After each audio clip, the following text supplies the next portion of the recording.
So if your ship is like suddenly taking on water, your immediate instinct is probably to just grab a bucket, right? Yeah, absolutely. I mean, you want to stop sinking. Right, but what if the real threat isn't actually the water flooding the deck, but the fact that you've completely abandoned the steering wheel?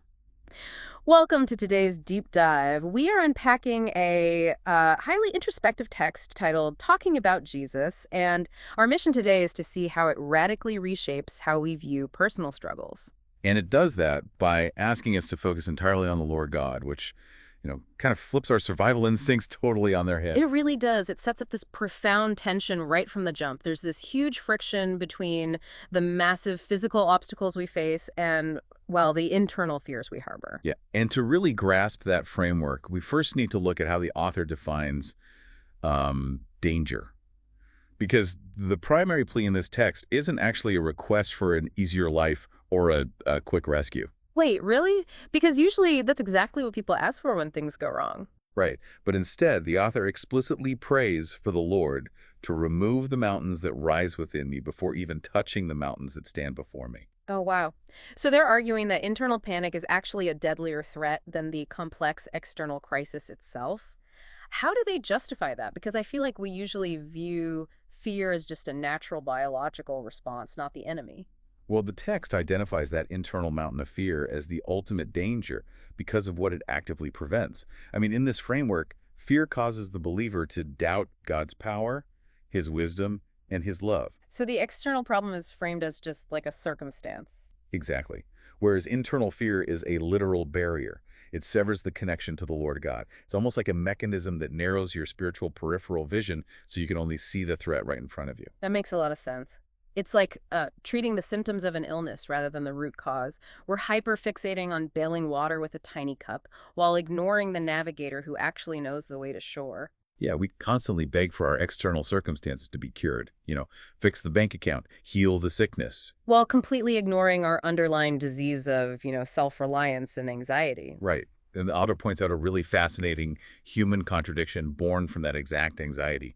We plead for miracles and deliverance, but we secretly hold incredibly tightly to our own unbelief. I mean, we really do let our panic dictate our reality far more than our faith does. But I have to push back here a little bit. Sure, okay. It's easy for a text to say, let go of fear and focus on the Lord. But when someone is facing a very real, tangible crisis, like a foreclosure or a severe medical diagnosis, telling them to prioritize their internal landscape feels almost dismissive of human suffering. I get that. But the text addresses that tension by diagnosing how our minds process crisis. The author describes this psychological state they call the fog of human impossibility. A fog of human impossibility. That's a great phrase. It is, right. And when you're trapped in that fog, your logic is strictly bound by finite resources, like A plus B equals C. If you don't have the money or the medicine, the path is blocked. But the text contrasts the earthly physics with divine logic, right? Because we tend to measure God's boundless possibilities by our own human limitations. Exactly. It argues that the Lord God operates entirely outside the boundaries of material reality. I mean, he simply speaks and creation obeys. The fog just tricks us into measuring infinite possibilities through a strictly finite earthly lens. So because human logic is so easily blinded by that fog, the author proposes a pretty massive paradigm shift.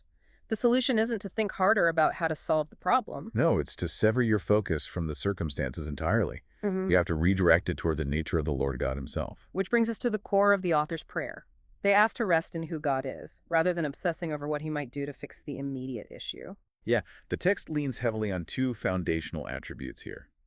It emphasizes that the Lord God is omnipresent, meaning he's always with us in the darkest valley, and omnipotent, possessing power that knows no limits. And the author doesn't just list those traits as theological trivia, they're deploying them as active weapons against that fog of impossibility. Precisely.